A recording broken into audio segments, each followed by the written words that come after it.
Okay. Alrighty. So, as we start up, I did want to note, one thing, there seemed to be a little bit of confusion with the reading summary stuff, I guess because there was some, probably addition changes. But this is not very few things to remind you of going forward, but remember when you're looking at those reading summaries, the name part of it is the more important thing, right? They'll change the numbering based on additions sometimes, but the name of the chapter gives the topics that are going to be in it, and so they're generally the thing you want to pay attention to.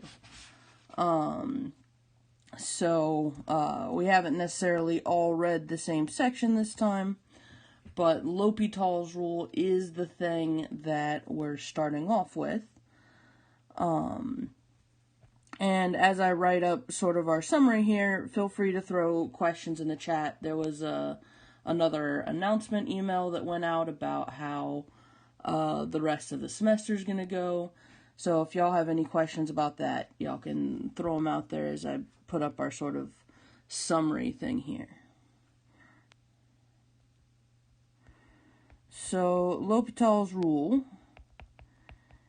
is a rule that helps us take indeterminate limits. So we've done indeterminate limits before. We did them fairly shortly after our limits.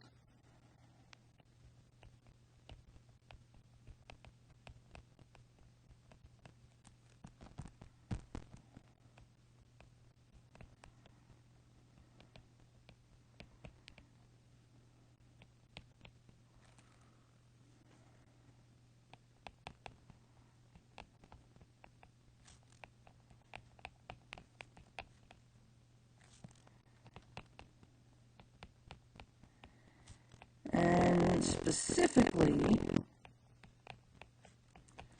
we're talking about these two types of indeterminate forms. So, 0 over 0, or infinity over infinity. When I get them graded, which I plan to do over the weekend. And they'll go up on Canvas as soon as I got them. So if we have one of these two types of indeterminate forms, we can use L'Hôpital's rule. Right? There are a lot of other types of indeterminate forms that we can work with. Right? There's also 0 times infinity. There's 1 to the infinity. There's 0 to the 0. Is that one that I'm thinking of? Yeah, there's 0 to the 0. And there's infinity minus infinity. Right, so L'Hôpital's rule doesn't apply directly to any of them, but we can manipulate algebraically first. Sometimes, not always, but if we want to use algebraically, that doesn't look right. I don't know, something like that. To make it look like this guy, if we want to use L'Hôpital's rule. Or that guy, I guess. So if we have an indeterminate form, we might be able to use L'Hôpital's rule. But we're going to have to do something to it, because only these two indeterminate forms can use L'Hôpital's rule. And in that case,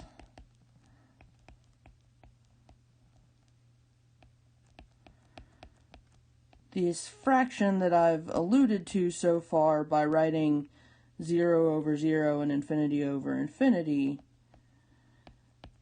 if we take the limit of it, that's going to be the same as taking the limit of the derivative of the top and the bottom.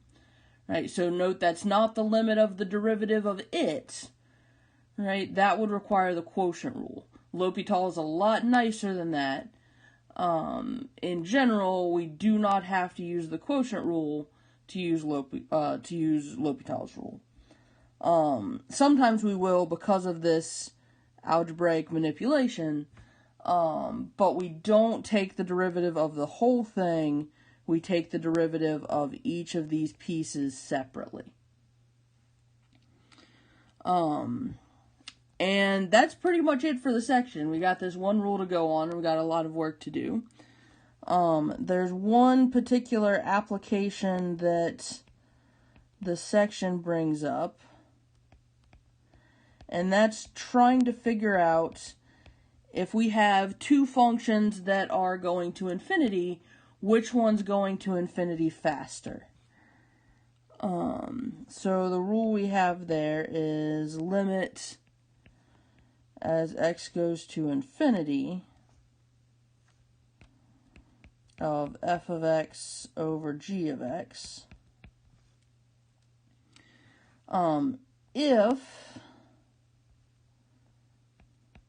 this goes to infinity, then f of x is faster. If this goes to 0, g of x is faster. If it does neither, then they're approximately the same speed. Right? But these are the ones that actually tell us which one is growing faster.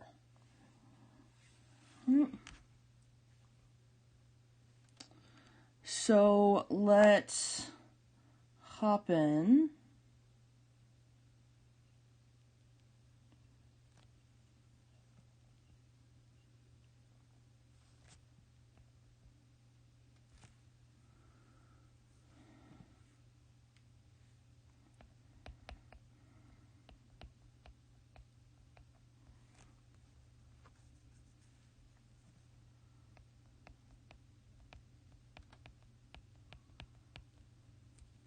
Oh, yeah, sorry. There we go.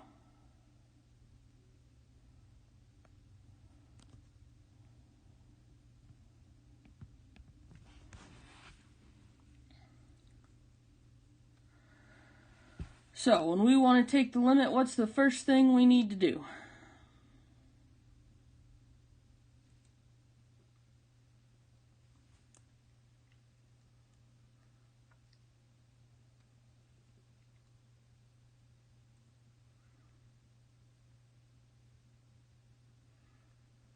This is stretching way back to the beginning of the semester.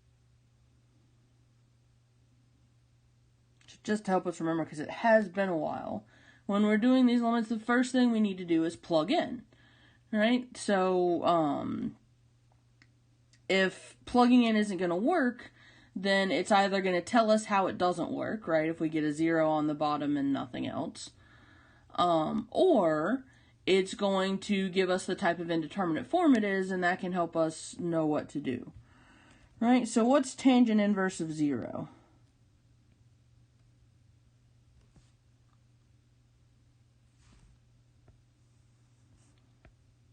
I'll do the hard one for us. If x is going to 0, x is going to 0. But what's tangent inverse of 0?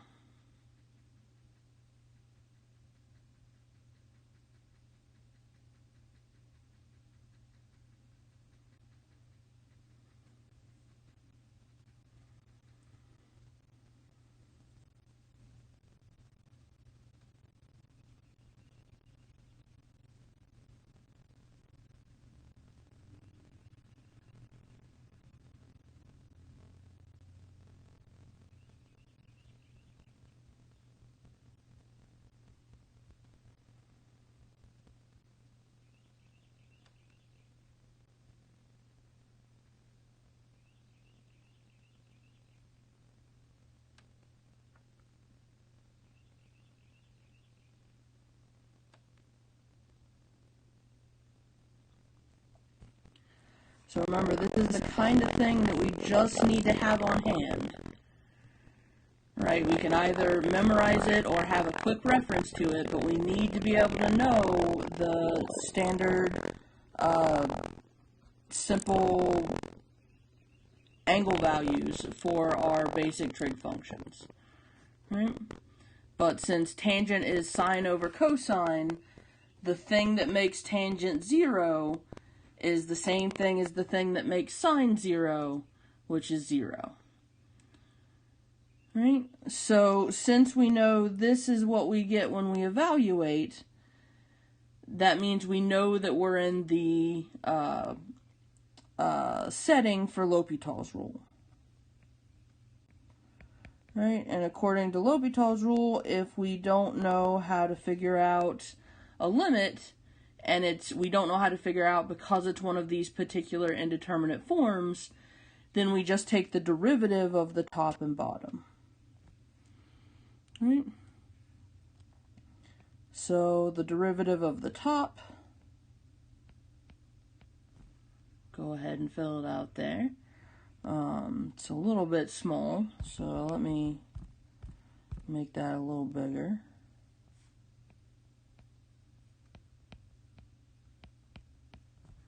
Hopefully that's slightly easier to read.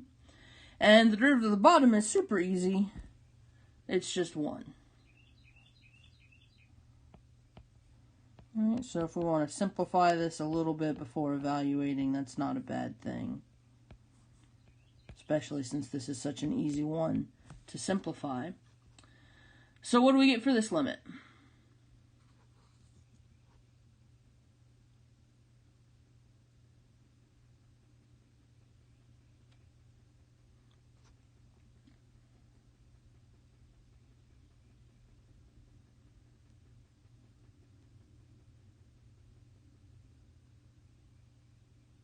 Yeah.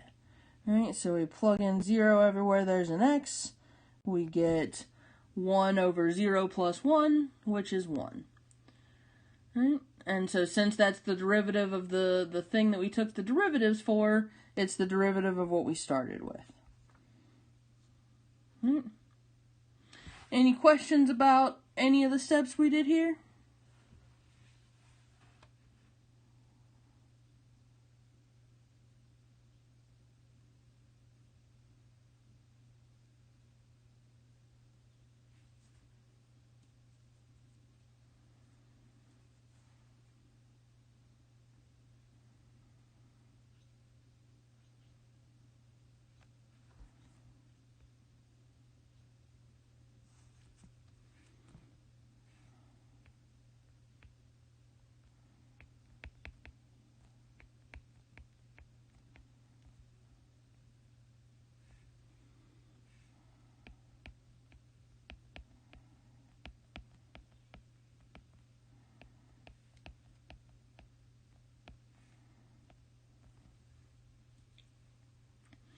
So, what do we need to do first?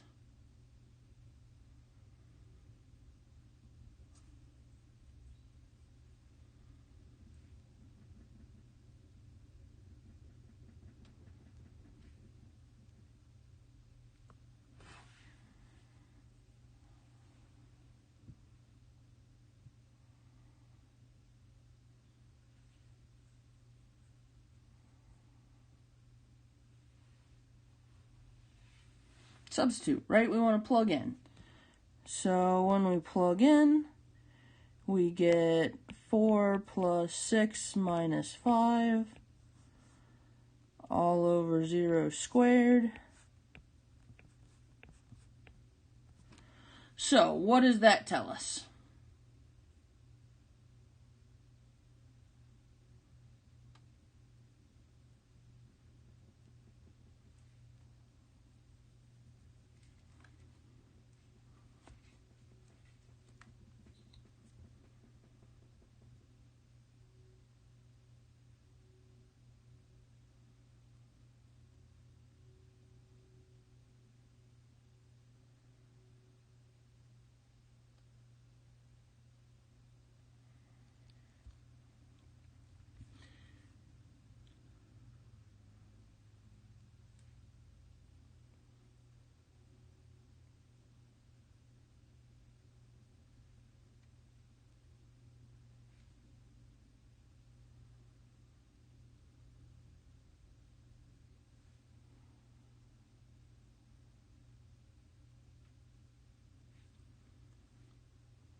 What does it mean when we substitute in and get 5 divided by 0?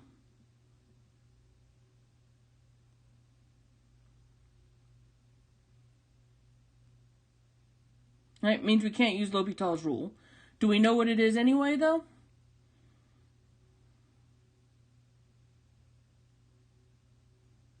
Not quite. Dividing by 0 rarely gets a 0.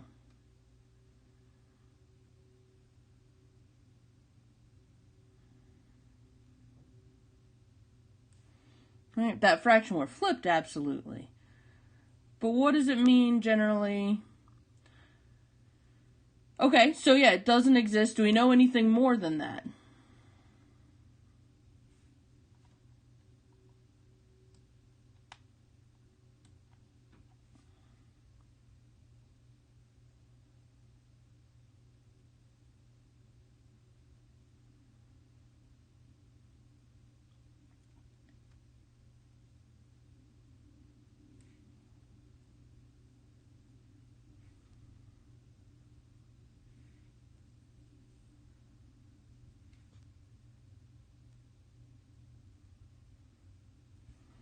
Right, so specifically, it doesn't exist because it's going off to infinity.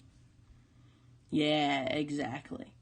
Right, and since that top is positive, right, and since the 0 is squared, we know it's going to positive infinity. Right. So sometimes, even if we get just a 0 on one side, right, if we since we got a 0 on the bottom and not the top, it was infinity. If we got a 0 on the top and not the bottom, it would be 0. But we can't use L'Hopital's rule unless we have a 0 on the top or bottom, or an infinity on the top or bottom.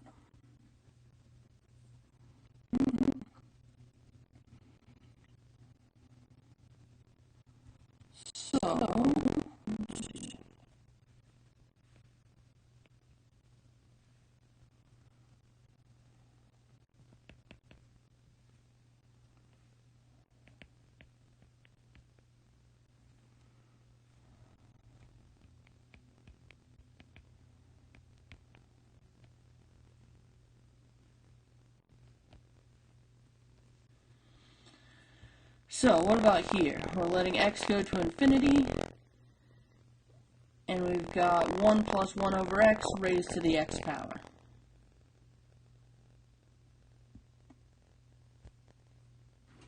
What is our first step?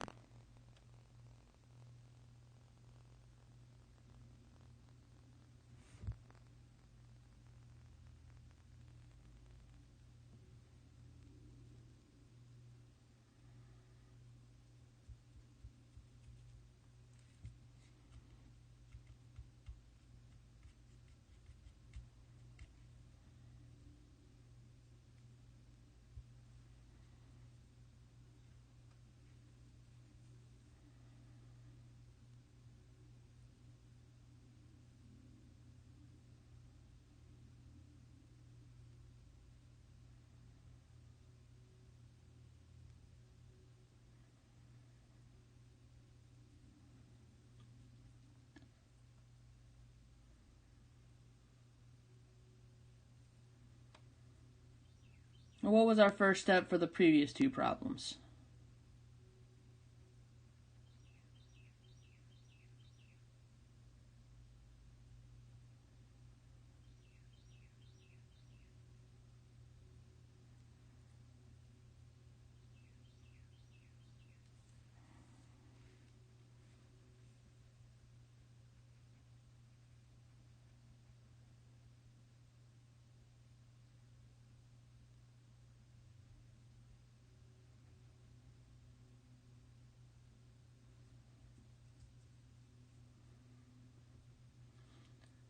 So in the two problems we've already done today, our first step was to substitute.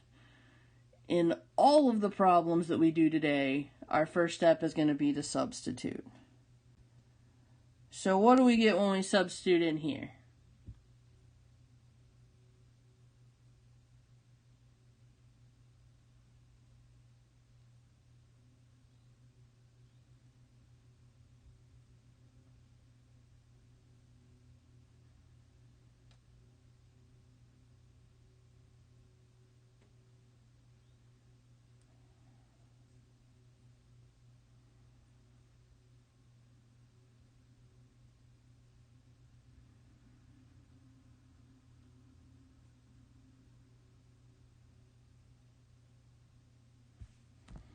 Alright, we do have a 1 plus.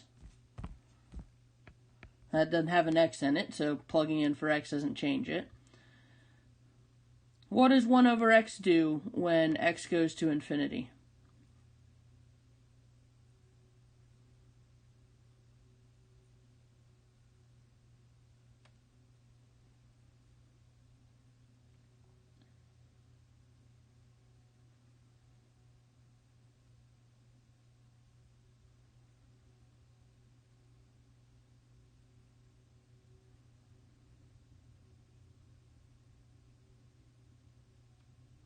Goes to 0, right? If you've got 1 pi and you're dividing it into more and more and more and more pieces, then each of those pieces is going to get smaller and smaller until you can barely see them. Right? So 1 to the infinity rather is one of our indeterminate forms, but it's not one that we can use L'Hopital's rule on. Right, so what was the trick they had in the book for dealing with things like 1 to the infinity or 0 to the 0? Right, those are two different indeterminate forms that we have similar tricks to play around with.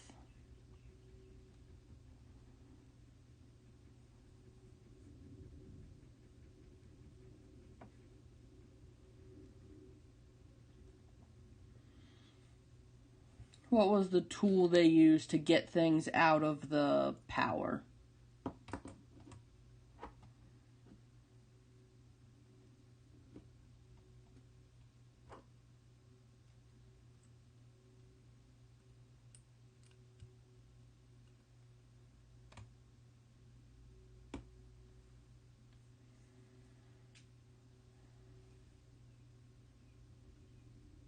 One to the infinity is not 1, no. The limit, we don't know that the limit doesn't exist. 1 to the infinity is an indeterminate form. Remember, the word indeterminate means we don't know what happens. Right? So 1 to the infinity is one of the things that if we get it, we don't know what's going on. Right? We got to figure out some way to mess with it. And while L'Hopital's rule doesn't let us mess with it directly, now comes in that algebraic manipulation that we talked about before. Right? So, in the book, when you were reading, there were 2 different examples. There was one that talked about 1 to the infinity, and one that talked about 0 to 0. Yeah, natural log. There we go. Right? So, both 1 to the infinity and 0 to the 0 have the issue that they have something hinky going on in the exponent. Right? And that's what makes them special as indeterminate forms. And the way to get rid of things in the exponent is to take the natural log of them. So the idea of what we're dealing with here is that the limit of y, it doesn't matter what we're going to, is equal to the limit of e to the ln of y, right? Because that's the definition of inverses, and e and ln are inverses of one another. And that's equal to e to the limit of ln of y, right? Because limits actually behave really nicely. So if we can figure out this limit, we can plug it in there and eventually get back to the limit that we want. Right? And since as we mentioned before, there's some hinkiness going on in the exponent, it might be easier to take the limit of the natural log of what we want to find than what we're looking at. All right, so we're going to take a moment to, instead of looking for that limit, we're going to look for the limit of the natural log of that guy. So how does natural log get rid of the heinousness in the exponent?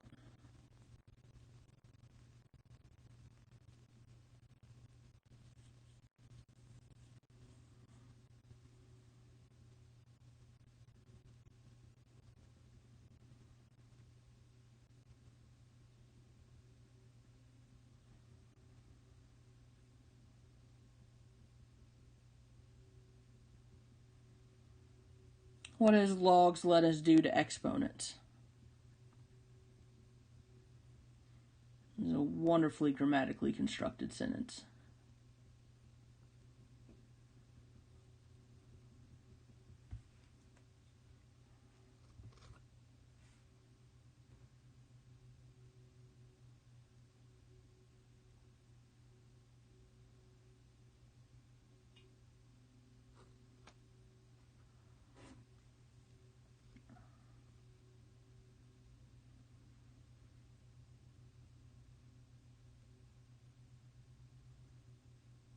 Right, it brings them down and turns it into multiplication.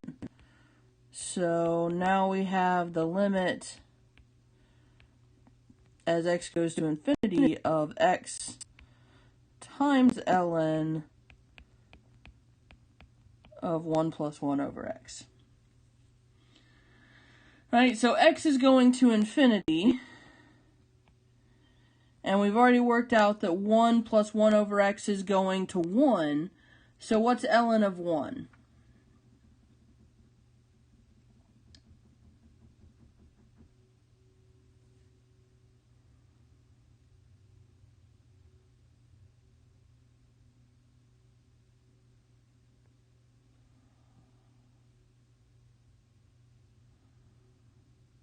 Zero. Right? So we've done some manipulations, we brought in this natural log, and we've gotten to a different indeterminate form. Right? Infinity times 0 is still an indeterminate form, but it's still not one that we can use L'Hopital's rule on. Right? But we can make it be so by using the same sort of thing as we were doing right here. Right? We said that that was equal to 0. Right? So if we take this x and shove it to the bottom of a fraction, right? I haven't changed anything about this guy here. These are the same algebraic expression. Right? It's definitely not the most simplified algebraic expression, but when we plug into this one, we get 0. It's what we said that natural log statement was. And we get 0, because that's what we said that 1 over x goes to as x goes to infinity. Right? So anytime we have something like this, we can take either part, whichever one is simpler, and take it to the -1 power to put it down on the bottom of a fraction, and it'll turn it into the other one. Right? We technically could also have done this, but it makes for a much worse derivative to take, so I would rather not.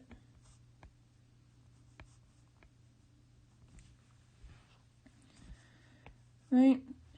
But that's what we do for this type of indeterminate form, is we either take the infinity and do the reciprocal of it and put it on the denominator, or we take the 0 and put take the reciprocal of it and put it on the bottom.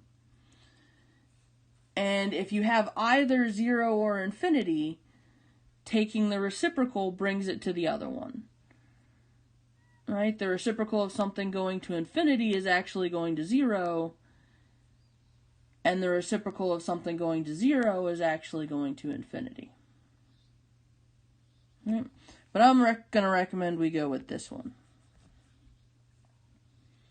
Right? Again, because I know that now that we have that 0 over 0, it's time for L'Hopital's rule, and I want to take some easier derivatives rather than one that involves using the chain rule twice. So, what's the derivative of the stuff up top?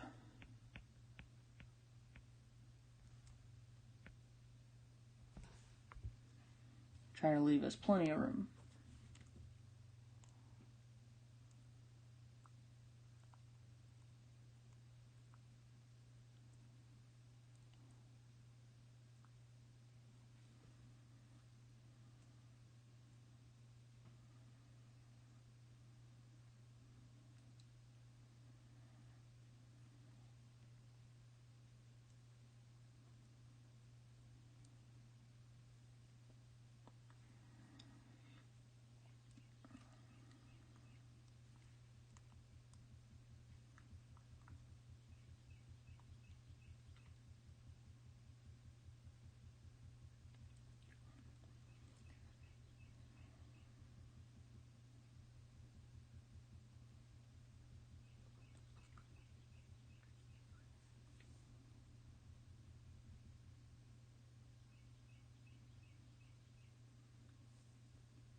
How do we take the derivative of the natural log of something?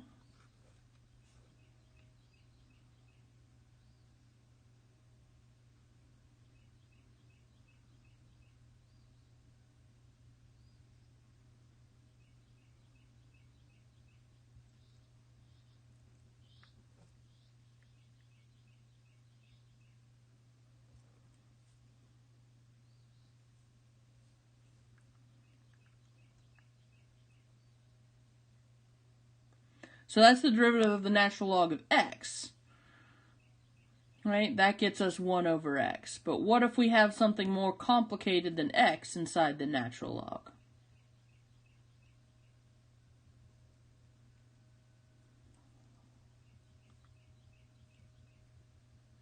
Right? It is probably going to have that fraction still as part of it.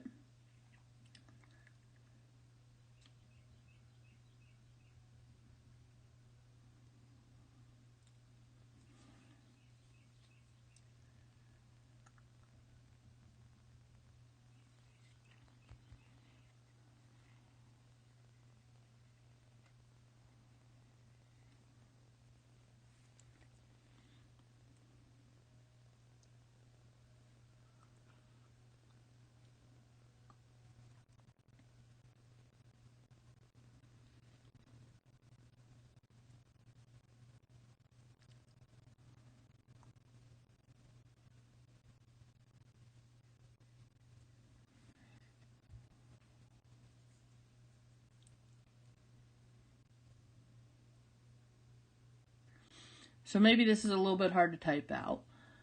But when we're taking the derivative of the natural log, whatever is inside the natural log always goes on the numerator of the fraction you get.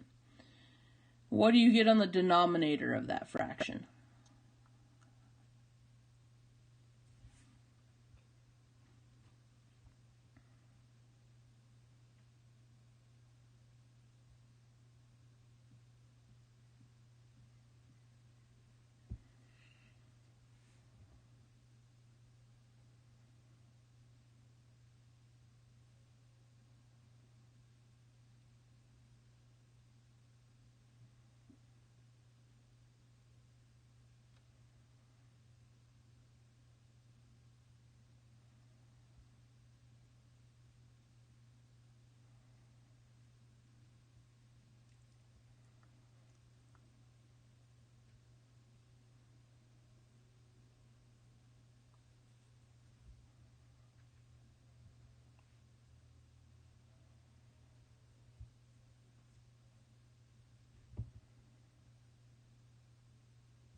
So for that, we always get the derivative of what's inside the natural log, right? The derivative of the natural log of something is the derivative of that something divided by that something itself.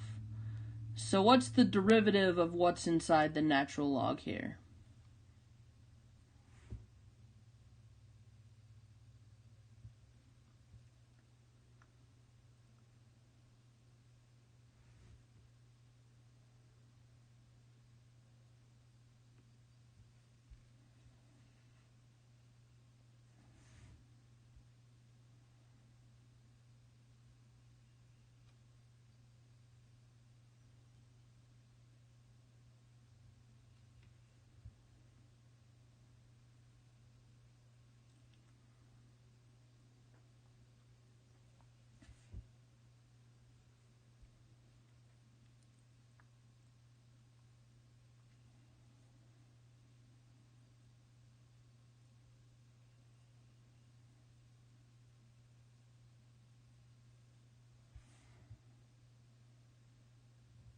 Yeah. Alright, so the 1 just goes away, and we use the power rule on what's left over. Alright. So that's the derivative of the top. What's the derivative of the bottom?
So that may have sounded like a trick question, but it really wasn't.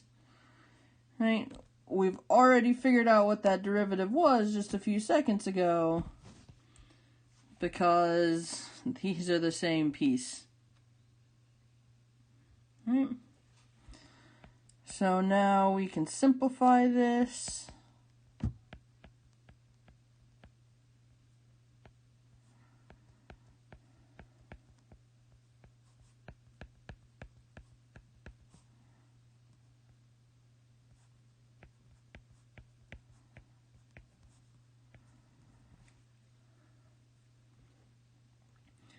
Right? Because if you're dividing by a fraction, you can change that to multiplying by the reciprocal. Let's have a little bit more room here.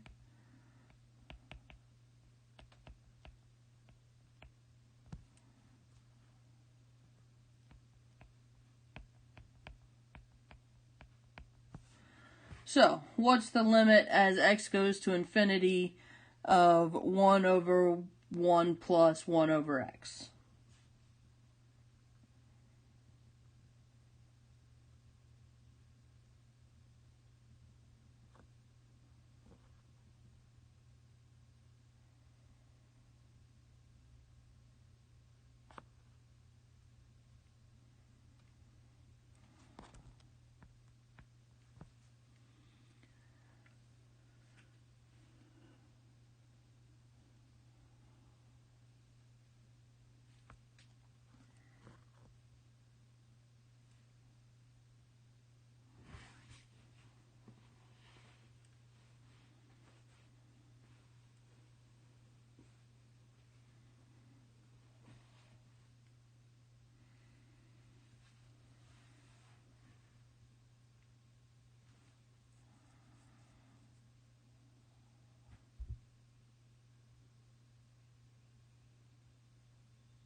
So that was the derivative that we just got done putting down. We're not taking the derivative anymore. We are taking the limit.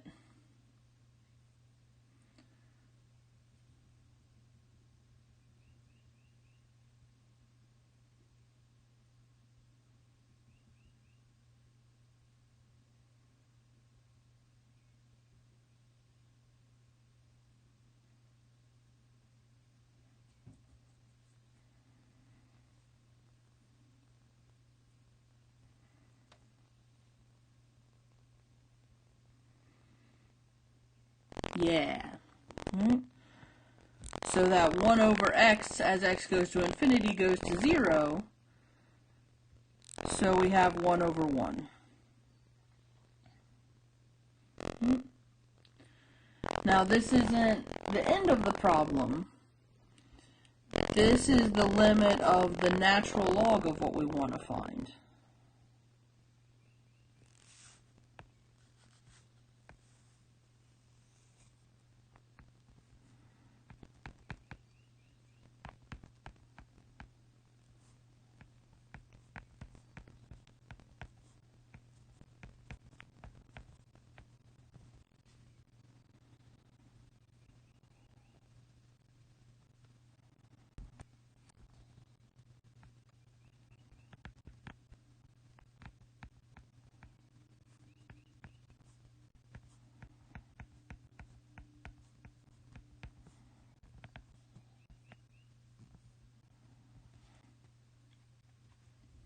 Right? So we did all the work to find the limit of the natural log, right? Because that let us get around the indeterminate form that we didn't know what to do with, right? But then at the end, we have to go back to look at why did we take the limit of the natural log of y? How does that help us? And actually figure out what the limit that we want is. Right? Any questions about what we did here? Anything about this problem?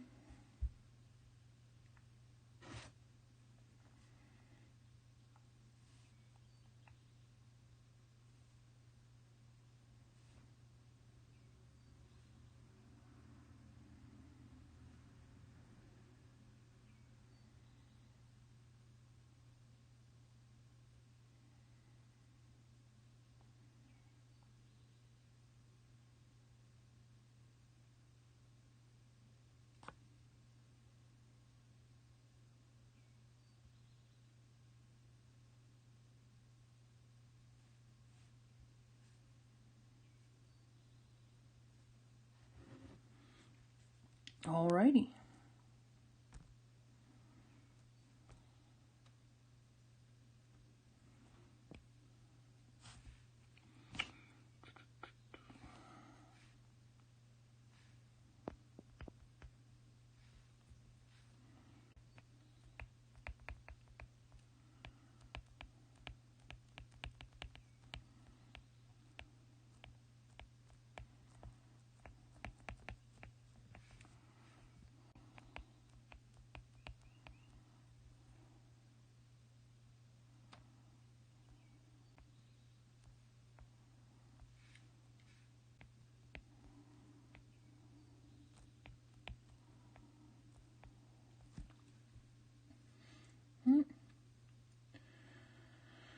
So, how do we answer a question like this?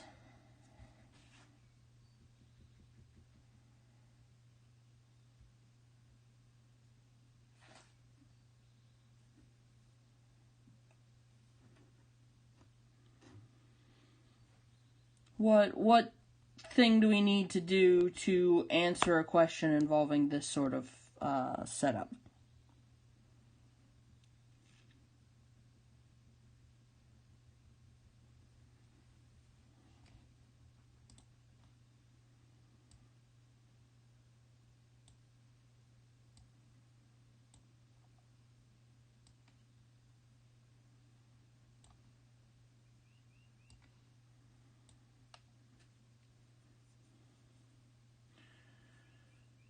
So infinity is going to be involved. What are we going to set to infinity?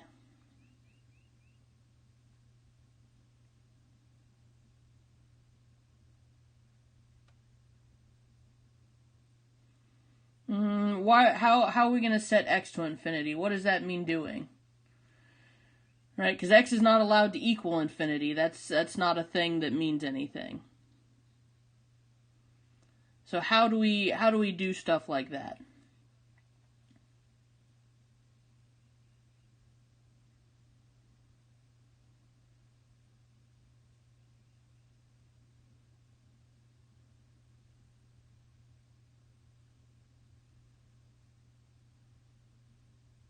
The limit as x goes to infinity. All right. That's as close as we can get to setting x to infinity. What are we going to take? What limit are we going to take?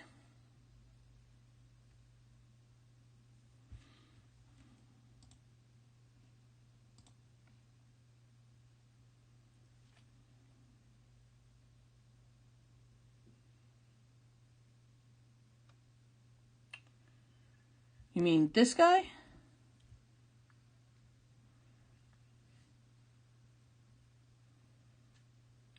So if we take the limit of just that, all that's going to tell us is whether or not it's growing.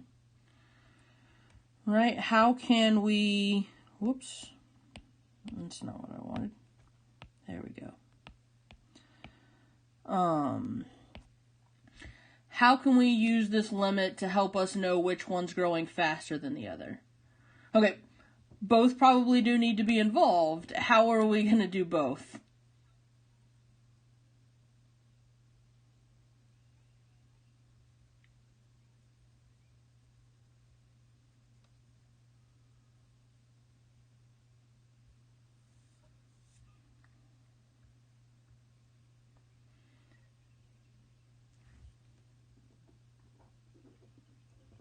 Right? We need to do the division of the two.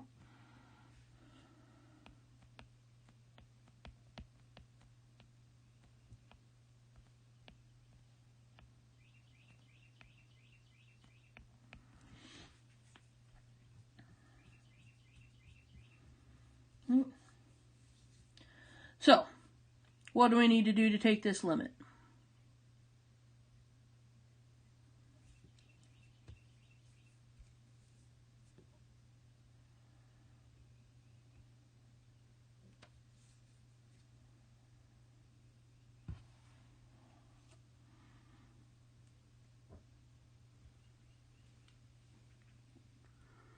Right? So we need to plug in. So what do we get when we do that?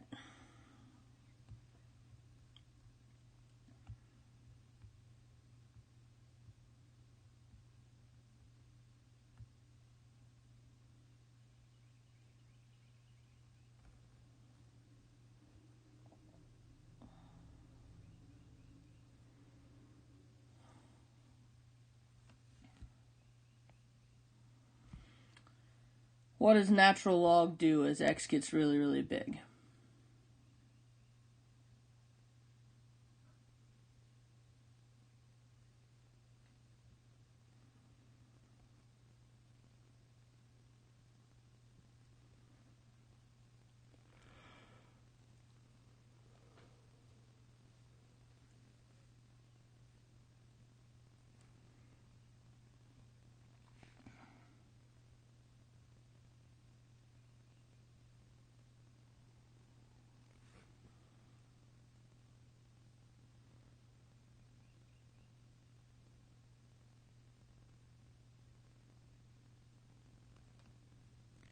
What does square root do as x gets really, really big?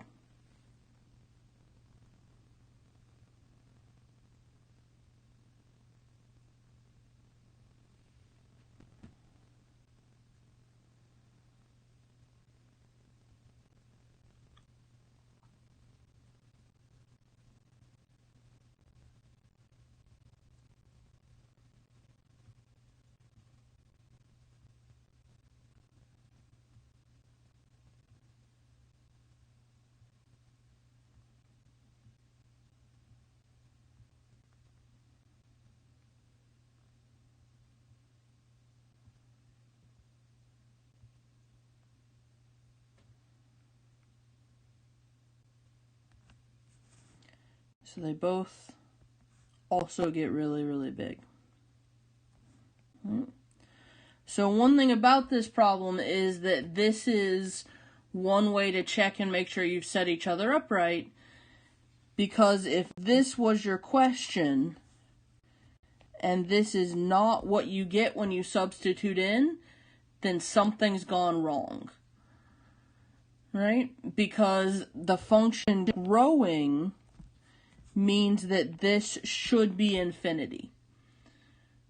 Right? If the limit as x goes to infinity of the natural log of x squared is not infinity, then natural log of x squared is not growing. Not in a way that matters to this sort of problem. Right? It can grow with bound, but that doesn't really bring in faster. Right? So this is a good place to check yourself. If you don't get infinity over infinity, then you've set something up wrong. Or the person who asked the question screwed up. And so it might be good to ask them to check it over. Right? And that's why it's in this section, is that when you're doing a problem with that, it's always going to be viable for L'Hopital's rule. Right? So we have an infinity over infinity. That means we can take the derivative of the top and bottom. So, what's the derivative of the top?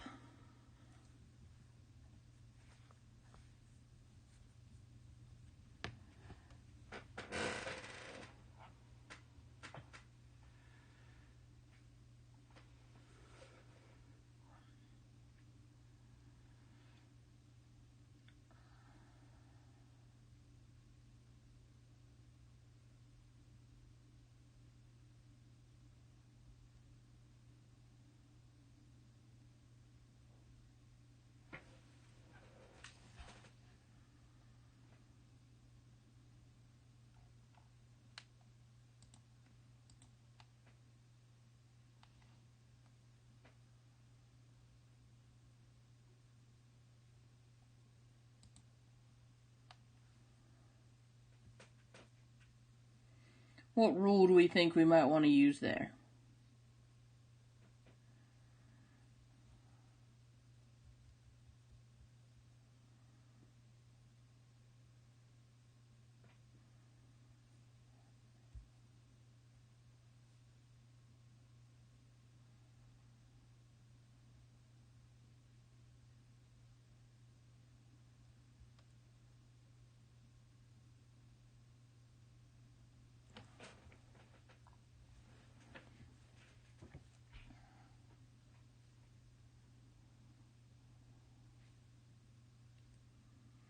Well, not the quotient rule. Remember, we're not taking the derivative of the whole thing. We're taking the derivative of this piece, and then taking the derivative of this piece separately. Right? So, just on the numerator here, this piece here, we don't have any quotients.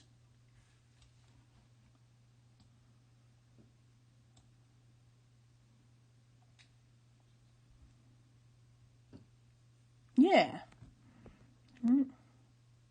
So I'm going to write it a little bit differently, but it's the same sort of idea. Right? That's using the generalized power rule. Right? Because we've got something being raised to a power. Right? So we can bring that 2 down. Right? Then we have the thing that was being raised to that power, technically to the first power.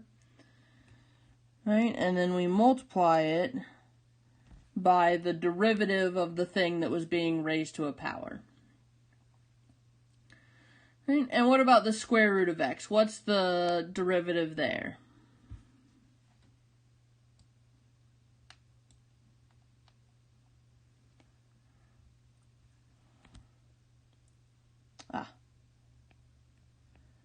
So yeah, again, I'm going to write that slightly differently. just because it's going to be easier to do the following math. But yeah. So, now we want to maybe simplify this a little bit algebraically.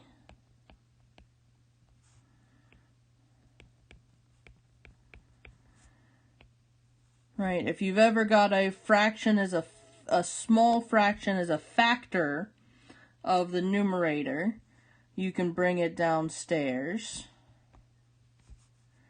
Alright, so we can bring this x down here. I'm not leaving much room. So yeah, let me do that a little better.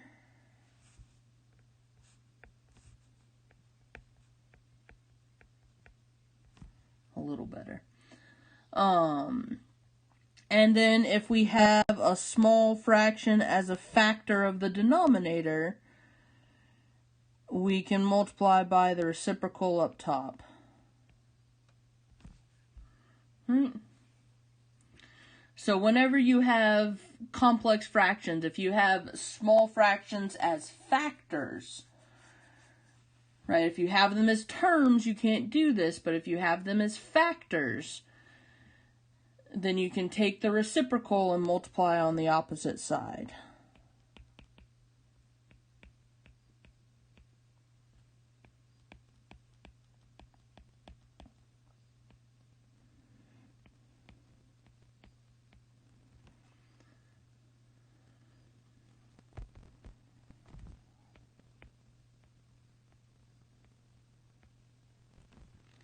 So, what do we need to do now?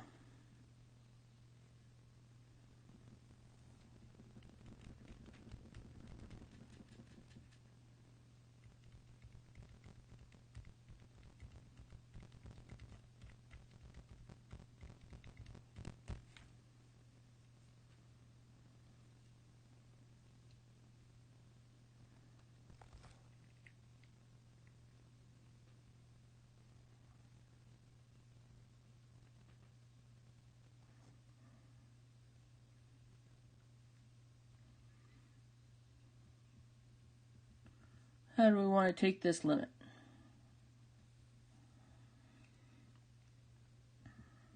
Plug in. Yep. So what do we get when we plug in?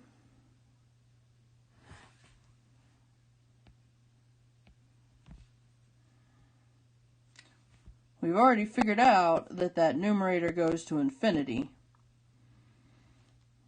Alright, we did that up here. So what about the numerator?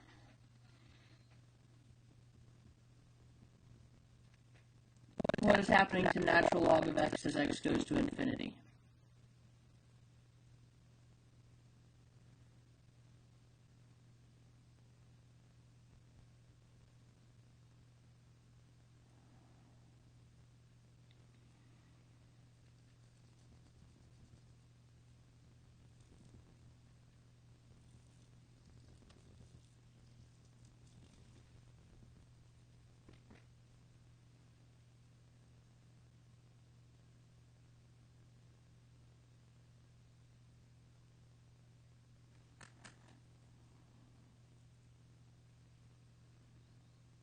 Yep, it's still infinity.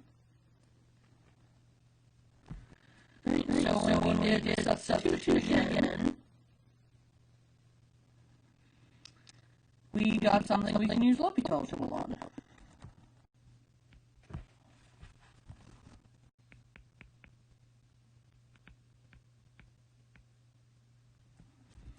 So, what's the derivative of the top?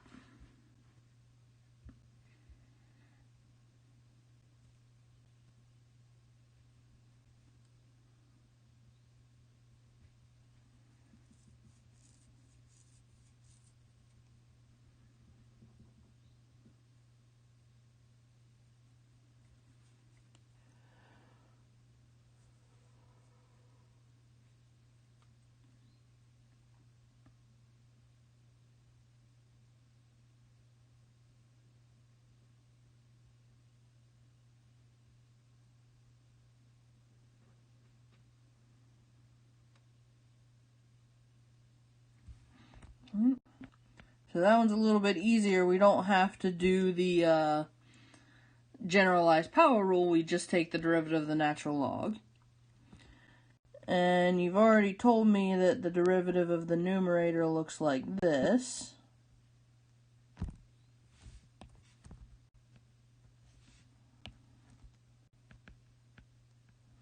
Or denominator, rather, because it's actually the same denominator.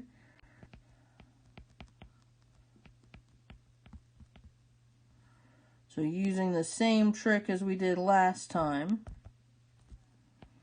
we can bring that 1/2 up and that x down. So, how do we take this limit? I'm actually not going to pause here too long, because we've already said 2 times what the derivative of the square root of x is. And 8 doesn't have any x's in it, so it's not affected. So if when we do that substitution, we get x over infinity, what is that, or 8 over infinity rather, what does that mean our limit is? Because that's not an indeterminate form, that's a very determinate form.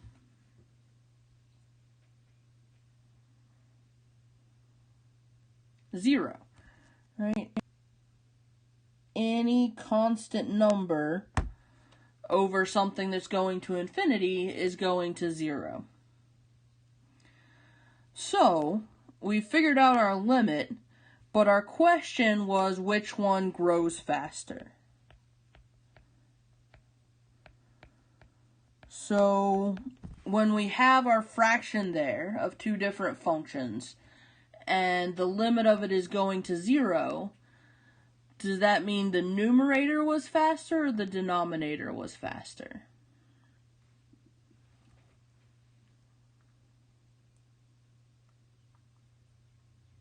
Denominator.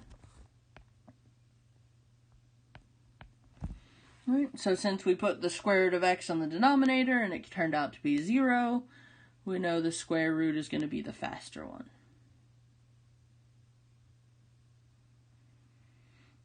We got any questions about what we did here?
Alrighty, so what's our first step here?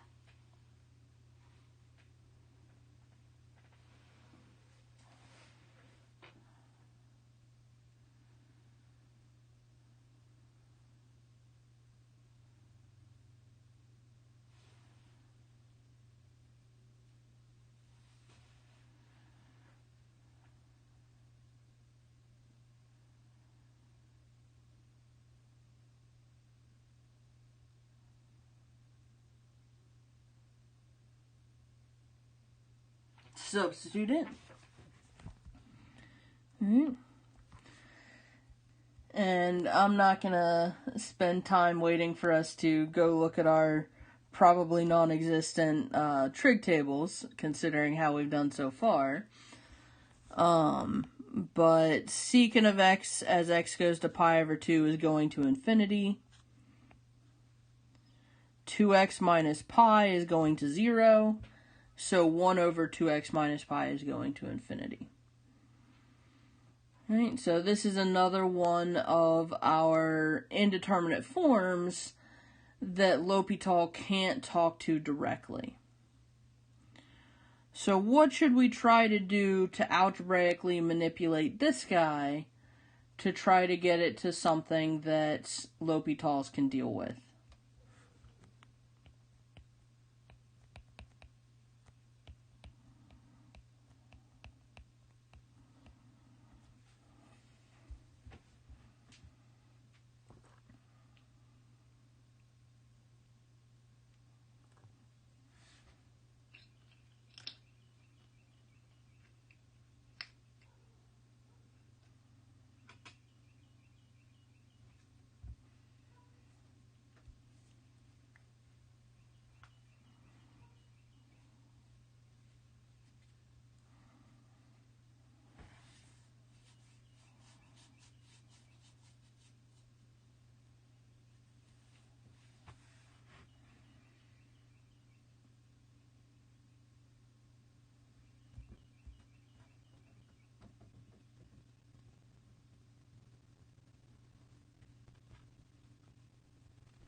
So one of the key issues with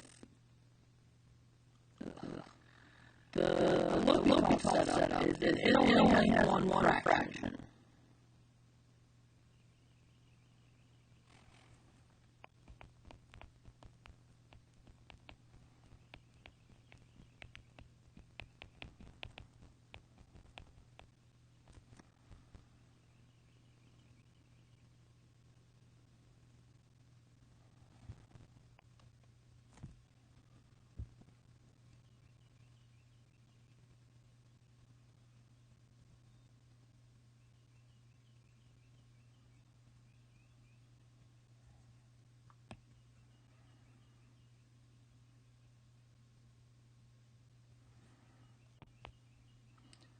So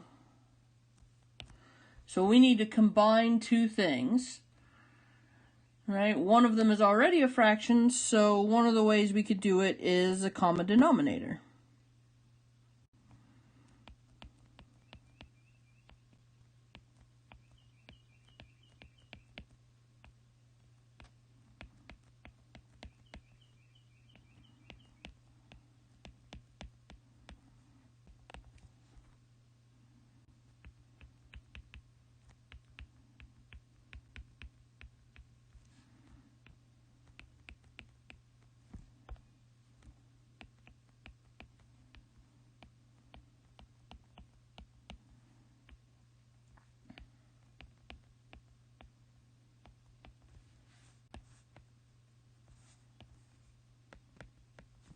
Random 4. Though we have a little bit of a problem here, right? Because our next step would be to plug it in. If we plug it into 2x over pi, we get 0. We've already mentioned that. If we plug it into secant, we get infinity. If we plug it into 1, we get 1 because there's no x's there. And if we plug it into 2x minus pi, we get 0. And boy howdy is that nothing like an indeterminate form. Right? So, we got to figure out some other way. Can anybody think of something we could maybe do to this that would clear up all of the crap that we got here?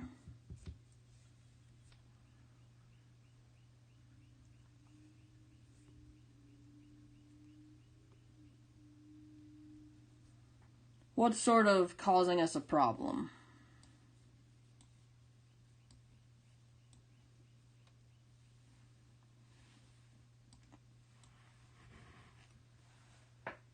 Oh, we the derivative's not going to help us until we have either 0 over 0 or infinity over infinity. Right? We can't bring L'Hopital's rule into this until we have the right type of indeterminate form.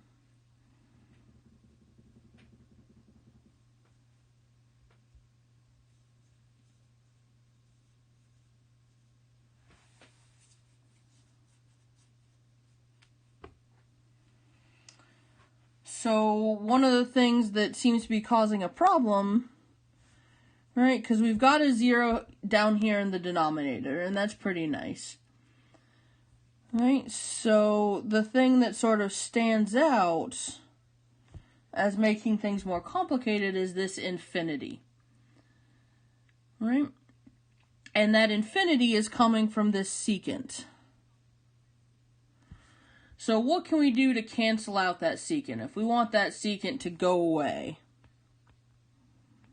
so we don't have this infinity lingering around anywhere. And maybe if we're lucky, all the zeros will come out. What can we do to get rid of that secant?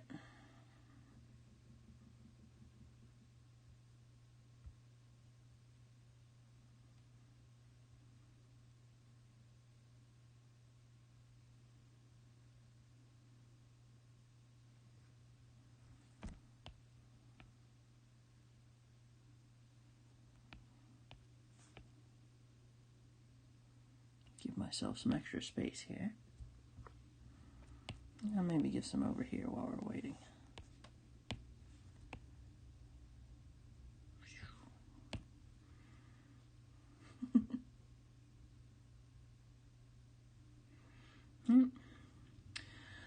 So the problem with secant, the reason why it gives us any sort of infinity at all, is that it's secretly a fraction, right? It's secretly 1 over cosine. So if I want to get rid of it, I need to multiply it by cosine.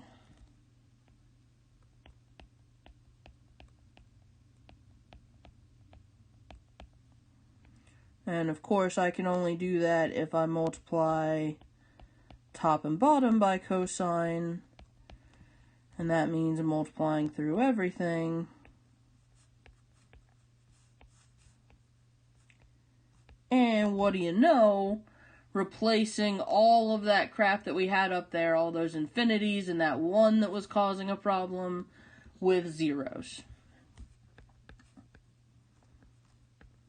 So now we're at a point where we can find the derivative. Right, I'm going to go sort of quickly through this because we're technically like 30 seconds past time. Right, so the derivative on the top is the 2x becomes a 2. The pi is a constant, so it goes away. The cosine goes to negative sign, but it was already negative, so the negatives cancel. Down here we got to use the product rule. So it's the derivative of the first, which is just 2, times the second, minus the first times the derivative of the second. So the derivative of the second is this negative sign. Right? Sine of pi over 2 gives us 1.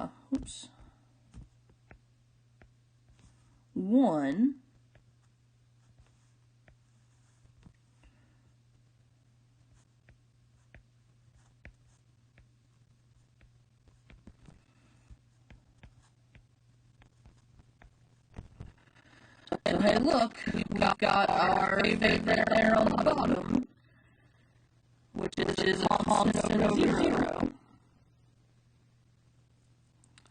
So we get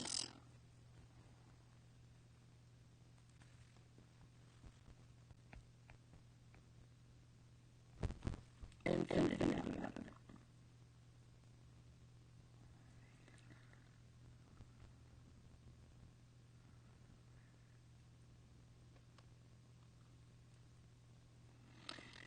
questions about what we did here?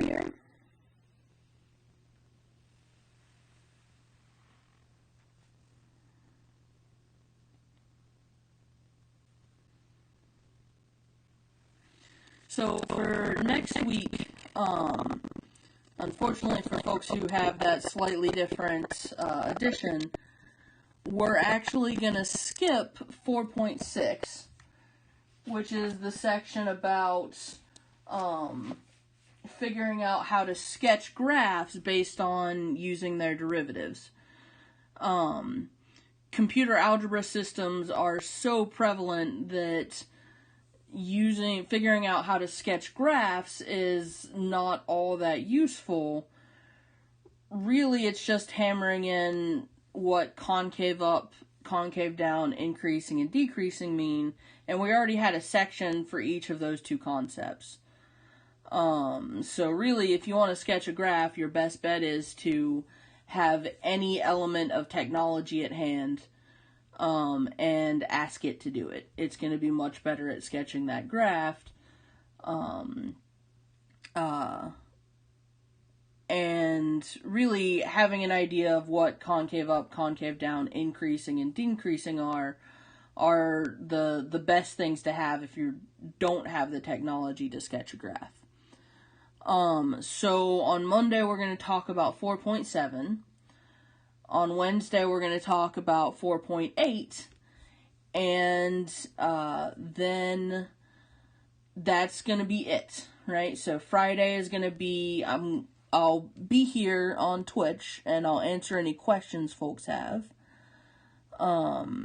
Friday afternoon, the final exam is going to be posted, and then Monday will be another day for questions, maybe more specific ones than you had on Friday. And the question was asked earlier, and I'll go ahead and reiterate it, that I plan on grading the exams this weekend, and so they'll go up on Canvas as soon as I'm done with that. So I hope everybody has a good weekend and stays safe and healthy.